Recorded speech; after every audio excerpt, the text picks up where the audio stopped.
Your attitude is your everything. आपका attitude ही आपका सब कुछ है।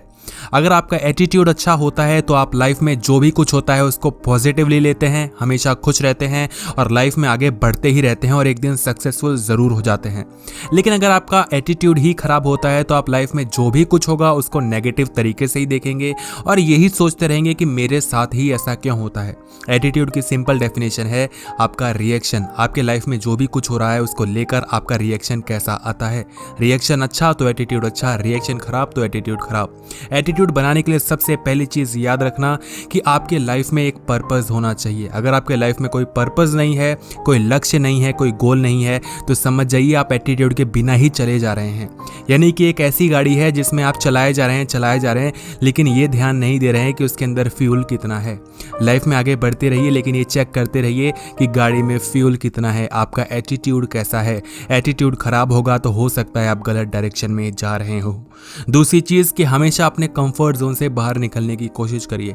अगर आप अपने कंफर्ट जोन में ही फंसे रह जाएंगे तो आप वहीं पर रह जाएंगे। आप अलग हटकर कुछ कर ही नहीं पाएंगे, आप रिस्क ले ही नहीं पाएंगे। और आपने सुना होगा कि लाइफ में अगर सक्सेसफुल होना है तो आपको रिस्क तो लेना ही पड़ेगा। रिस्क पैसों के मामलों में ही नहीं होता, रिस्क कुछ नया करने के मामले में भी होता है। हो सकता है उसमें पैसे की ज़रूरत ना हो लेकिन बस सोचना हो कि मैं कुछ अलग हटकर करूँगा, लेकिन उसको करने के लिए भी एक रिस्क लेना पड़ता है। उसको करने के लिए भी आपको अपने कंफर्ट जोन से बाहर आना पड़ता है। तो कंफर्ट जोन से बाहर निकलिए और कुछ करके दिखाइए। और तीसरी चीज़ जो कि आपको हमेशा हमेशा याद रखनी चाहिए कि बिना एक्शन के कोई भी रिजल्ट नहीं आता। अगर आप घर पे बैठे बैठे ये सोचेंगे कि मैं सोचता रहूँगा और लाइफ में सब कुछ हो जाएगा तो शायद ऐसी कोई टेक्नोलॉजी आई नहीं है ना।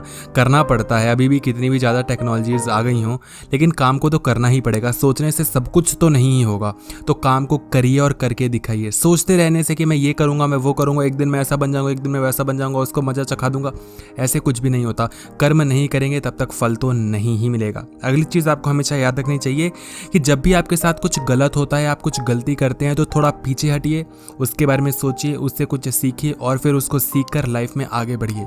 ऐसा नहीं है कि आपने किसी काम को किया, अब उसमें विफल हो गए, असफल हो गए तो उस काम को करेंगे ही नहीं। करना है और अच्छी तरीके से करना है, लेकिन थोड़ा सा अपने आप को टाइम देना है और ये सोचना है कि काम ऐसा गलत क्यों हुआ, मेरे से क्या क्या गलतियां हो गई, मुझे क्या नहीं करना चाहिए था और जो मैंने किया क्या मैं उसको और अच्छी तरीके से कर सकता हूँ क्या। ये सारी चीज़ें देखिए और उसको और अच्छे से करके दिखा दीजिए। पॉइंट नंबर 5 जो कि बहुत इंपॉर्टेंट है कि हमेशा उन लोगों के साथ रहिए जिनके साथ रहकर आपको मोटिवेटेड फील होता है। उन लोगों के साथ रहने का कोई फ़ायदा नहीं जिनके साथ रहकर आप ये सोचें वाह मज़ा आ रहा है, लाइफ की यही तो मज़े हैं। आपको खुद सोचना पड़ेगा कि क्या सच में ये मज़ा है, क्या सच में इसी में खुशी है।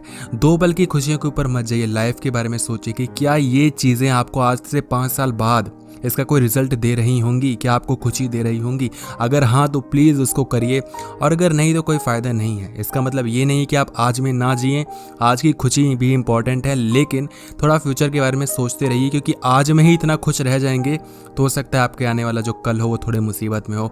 तो सोचने वाली बात है, उन लोगों के साथ रहिए जो थोड़ा आपको मोटिवेटेड फील कराएं और जो खुद भी अपने लाइफ में आगे बढ़ना चाहते हों। तो ये थे 5 एटीट्यूड जो कि आपको अच्छा बना देंगे लाइफ में और आपको जीवन में बहुत सफल बना देंगे। कैसी लगी वीडियो? अगर अच्छी लगी है वीडियो को लाइक करिएगा, चैनल को करिएगा सब्सक्राइब और सब्सक्राइब करने के बाद जो बेल नोटिफिकेशन आती है उसको प्लीज़ ऑन कर देना।